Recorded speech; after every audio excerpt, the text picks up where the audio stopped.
सुप्रभात विद्यार्थियों।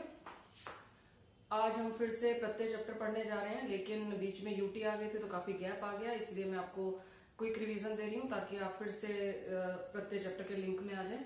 तो देखिए, प्रत्यय क्या है? प्रत्यय वे शब्दांश हैं जो मूल शब्द के अंत में जुड़कर एक नए शब्द का निर्माण करते हैं या उसके अर्थ को बदल देते हैं। ठीक है, तो उपसर्ग क्या था? उपसर्ग मूल शब्द के आगे लगते हैं और प्रत्यय जो है वे शब्दांश हैं जो मूल शब्द के पीछे लगते हैं। अब ये दो प्रकार के हैं, कृत प्रत्यय और तदधित प्रत्यय। कृत प्रत्यय क्या है? वे शब्दांश जो क्रिया धातु के साथ जुड़कर एक संज्ञा और विशेषण शब्दों का निर्माण करते हैं। ठीक है, और इसके कितने भेद हैं? इसके 5 भेद हैं। कौन कौन से? कृतिवाच्य, कर्मवाच्य, भाववाचक, कर्मवाचक और क्रियावाचक। तो सबसे पहले हम करेंगे कृत्रिवाचक कृत प्रत्यय। ये क्या है? ये वे शब्दांश है जो क्रिया शब्द के पीछे लगकर क्या करते हैं? कर्ता का बोध कराते हैं। वे किसका बोध कराते हैं? कर्ता का बोध कराते हैं, क्योंकि कृत्रि क्या है? कर्ता को ही शो कर रहा है। तो वे प्रत्यय जो क्रिया के पीछे जुड़कर क्या करते हैं? कर्ता का बोध कराते हैं। जैसे भूल जमा अक्कड़, भूलक्कड़ यानी भूलने वाला। ठीक है, तो वो क्या है? वो कर्ता है। ठीक है, फिर है कर्मवाचक कृत प्रत्यय। कर्मवाचक शब्दों का जो ऐसे प्रत्यय जो कर्मवाचक शब्दों का बोध कराएं, या ऐसा भी कह सकते हैं कि वे शब्दांश जो क्रिया के पीछे लगकर कर्मवाचक शब्दों का बोध कराते हैं। ठीक है, जैसे खेल प्लस होना क्या बन गया? खिलौना। ठीक है, जैसे राम खिलौने से खेलता है। ठीक है, तो खिलौना क्या है? यहाँ पर कर्म है। फिर है भाववाचक कृत प्रत्यय। तो ये क्या है? इससे ये शब्द वे प्रत्यय हैं जो भाववाचक शब्दों का निर्माण करते हैं। ठीक है, जैसे सज प्लस आवट, सजावट। सज क्या होता है? सजना। ठीक है, और सजावट क्या होता है? डेकोरेशन। ठीक है, फिर है कर्मवाचक प्रत्यय। ये क्या कराते हैं? ये वे प्रत्यय हैं जो कर्म के साधन या माध्यम का बोध कराते हैं। ठीक है, जैसे बेल प्लस अन, बेलन। रोटी बनाने का साधन क्या है? बेलन है। ठीक है, तो किस चीज का बोध हुआ? यहाँ पर माध्यम का बोध हुआ। क्रियावाचक प्रत्यय कौन से हैं? ये वे शब्दांश जो संज्ञा, अव्यय तथा विशेष शब्दों का निर्माण करने में सहयोग करते हैं। जैसे खेल प्लस ना, खेलना। बोल प्लस ना, बोलना। तो यहाँ तक मैं इसको पहले आपको डिटेल में करवा चुकी हूँ। ठीक है, तो अब याद आ गया होगा इतना सुनकर। इसके बाद है तद्धित प्रत्यय। ठीक है, हाँ, तो अब दूसरा प्रकार था हमारा तद्धित प्रत्यय। तद्धित प्रत्यय कौन से हैं? हमने कृत्रिवाचक कृत प्रत्यय में क्या पढ़ा था? क्रिया शब्द के अंत में जुड़कर क्या करते हैं? संज्ञा और विशेषण शब्दों का निर्माण करते हैं। और तद्धित प्रत्यय क्या करते हैं? क्रिया को छोड़कर, क्योंकि क्रिया किसमें आ गई हमारी? कृतवाचक में, कृत प्रत्यय में। ठीक है, तो क्रिया को छोड़कर संज्ञा, सर्वनाम, विशेषण आदि शब्दों के अंत में लगकर एक नए शब्द का निर्माण करते हैं। उसको हम क्या कहते हैं? उसको हम तद्धित प्रत्यय कहते हैं। इसके 8 प्रकार हैं, जिसमें से 4 हम कर चुके हैं और 4 हमें आज करने हैं। तो पहले 4 जो हम कर चुके हैं उसका देख लीजिए एक बार दोबारा। कृत्रिवाचक तद्धित प्रत्यय क्या थे? जिससे हमें कर्ता का बोध होता है। जैसे लकड़ी जमा हारा, लक्कड़हारा, यानी ऐसा व्यक्ति जो लकड़ी काटता है। ठीक है, तो चित्रकार, चित्र बनाने वाला जो चित्र बनाता है। इसी तरह लोहा प्लस आर, लोहार क्या करता है? लोहे का काम करता है। तो ये सब क्या है? ये काम को करने वाले हैं, यानी कर्ता है। इससे हमें क्या हो रहा है? इससे हमें कर्ता का बोध हो रहा है। ठीक है, फिर है भाववाचक तद्धित प्रत्यय। इससे क्या होता है? इससे इसमें हमें भाव का बोध होता है। किसी वस्तु के भाववाचक क्या होता है? भाव क्या होते हैं? भाव होते हैं किसी वस्तु के या पदार्थ के या व्यक्ति के गुण, दोष, अवस्था आदि का, जिससे हमें बोध होता है। ठीक है, तो जैसे है बूढ़ा जमा आपा, बुढ़ापा। ठीक है, इसी तरह गर्म जमा ई, गर्म क्या है? हमारा विशेषण शब्द है, इसमें ई लगाया तो क्या बन गया? गर्मी। तो वो क्या है? भाववाचक संज्ञा हो गई। फिर है जैसे चतुर जमा आई, चतुर क्या है? चतुर विशेषण शब्द है, उसमें आई प्रत्यय लगाया तो क्या बन गया? चतुराई। चतुर क्या था? हमारा विशेषण शब्द था। ठीक है, तो वो भाववाचक संज्ञा बन गई। ठीक है, अब है संबंधवाचक। संबंधवाचक तद्धित प्रत्यय में क्या होता है? इससे हमें संबंध का ज्ञान होता है, रिलेशन का पता चलता है। जैसे ससुर जमा आल, ससुराल, यानी ससुराल से रिलेटेड, यानी जो ससुर के परिवार से है, वो क्या हो गया? ससुराल। ठीक है, चाचा जमा एरा, चचेरा। जैसे हम बोलते हैं ये मेरा चचेरा भाई है, ये मेरा ममेरा भाई है। तो मामा का बेटा ममेरा, चाचा का बेटा चचेरा भाई। ठीक है, तो चचेरा। बहन जमा हुई, बहनोई। ठीक है, तो इससे क्या पता चल रहा है? इससे हमें रिलेशंस का, इससे हमें संबंध का पता चल रहा है।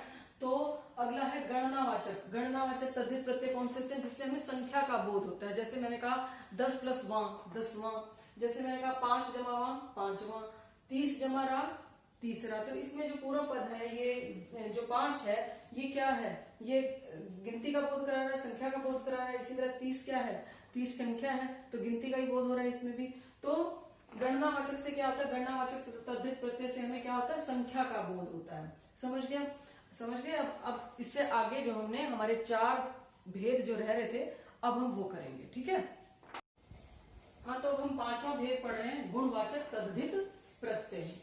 वे शब्द या वे शब्दांश जो संज्ञा सर्वनाम विशेषण आदि के अंत में जुड़कर गुण का बोध कराएं, किसी वस्तु के गुण का बोध कराएं, उसे हम क्या कहते हैं? उसे हम कहते हैं गुणवाचक तद्धित प्रत्यय। जैसे है रस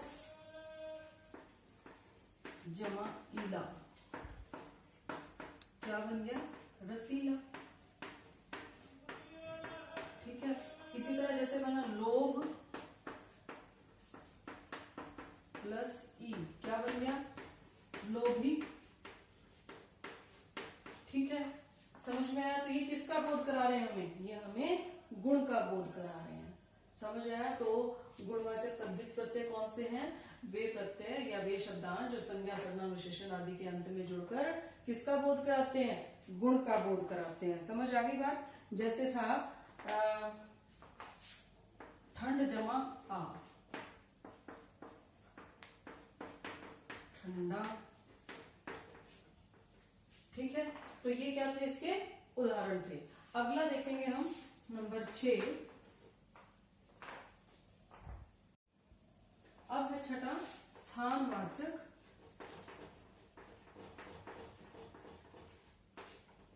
तद्धित प्रत्यय।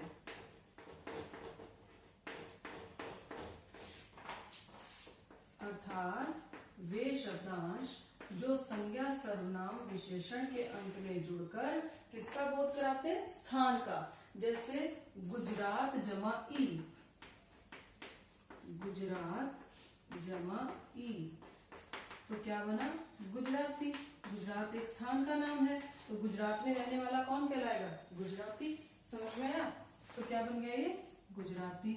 जैसे दिल्ली धन वाला, दिल्ली वाला। तो दिल्ली क्या है? स्थान का नाम है। दिल्ली में रहने वाला कौन होगा? दिल्ली वाला। तो इससे हमें किसका बोध हो रहा है? दिल्ली से हमें स्थान का बोध हो रहा है। गुजरात से हमें, ये एक स्थान का नाम है ना बेटे, गुजरात एक जगह का नाम है, दिल्ली भी एक जगह का नाम है, यानी स्थान का बोध हो रहा है। स्थान का बोध होता है तो क्या क्या कहलाता है? स्थानवाचक तद्धित प्रत्यय। ठीक है? हाँ जी। अब है 7वां, लघुतावाचक तद्धित प्रत्यय। जैसा कि लघु से पता ही चल रहा है, लघु का अर्थ क्या होता है? छोटा। इससे हमें छोटी वस्तु का बोध होगा। जैसे थाल। थाल क्या होता है? बड़ा होता है ना। थाल में ई प्रत्यय लगने से क्या बन गया? थाली। थाल का लघु रूप है थाली। जैसे बिंदा प्लस ई, क्या बन गया? बिंदी। है ना? बिंदा क्या? बड़ी चीज, और बिंदी क्या है? छोटी। ठीक है? इसी तरह जैसे मैं ले लेती हूं, जैसे ठीक है, अब लिया जैसे पंख,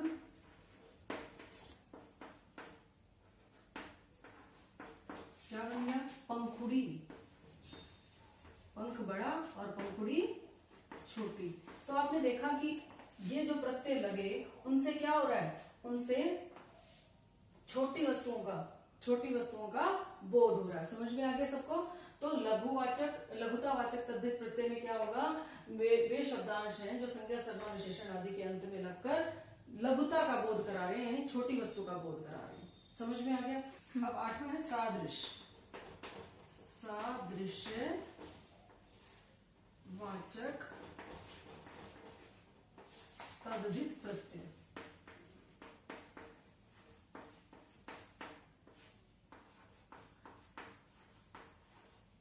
सादृश का अर्थ क्या है? समानता, के समान। ठीक है? तो सादृश तद्धित प्रत्यय में क्या होगा कि ये शब्दांश जो है संज्ञा सर्वनाम संज्ञा सर्वनाम और विशेषण आदि के अंत में लगकर किसका? समानता का बोध कराएंगे। जैसे पीला सा, पीला धन सा, पीला सा, यानी यहां क्या हुआ, पीला सा। ठीक है, समझ में आया।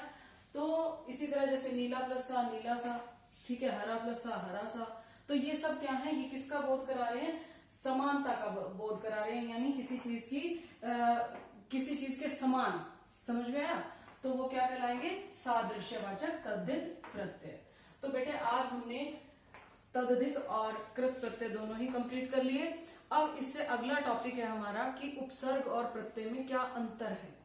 तो प्रत्यय क्या है, प्रत्यय क्या होते हैं, वे शब्दांश है जो शब्द के मूल शब्द के पीछे लगकर उसके अर्थ को बदलते हैं। और उपसर्ग क्या है, वे शब्दांश हैं जो मूल शब्द के आगे लगकर उसके अर्थ को बदल देते हैं। समझ में आ गया सभी को। उपसर्ग और प्रत्यय में अंतर हमने देख लिया कि अंतर था। अब हम इसकी समानता देखें तो उपसर्ग और प्रत्यय जो दोनों क्या है, शब्दांश है, दोनों ही स्वतंत्र रूप से प्रयोग नहीं किए जा सकते।